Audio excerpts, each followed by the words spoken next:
Modalidade Rusi Federação Karatê do Timor-Leste da Daune halou na seleção ba membro atleta samutuk na hito antes atuba compete e evento internacional SEA Games e a Tailândia fulan dezembro tinang ne presidente Federação Karatê do Timor-Leste Filomeno Soares de Aroso hatolia hirak ne bazemeng e a recinto Ministério Juventude Desporto Arte no Cultura foi em lalais ne Filomeno Soares de Aroso hatete jogo internacional SEA Games tinang ne modalidade Rusi Federação Karatê do Timor-Leste prepara ona atleta samutuk na hito composto Rusi Feto Tolo no manehat hori compete. Kami dia form baru kono ba na preparação kono ba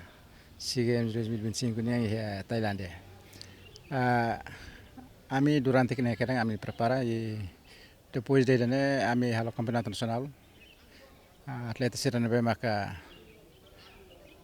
hetam para tu bele participa ya SEA Games né ami e atleta competição na hito e a classe hito Feto Tolo manehat. Depois de campeonato nacional né ami concentra cada sira e até agora sira preparação lá normal e sira hamutu ko sira nebe CPLP né sira lokrai sira na fatin lader lokrai ami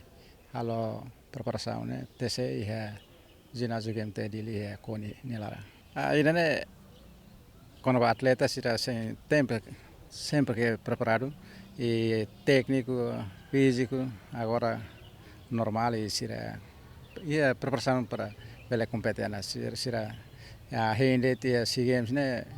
lá tem o governo bem hira mato concentra sira fatin e ami sira tem informação e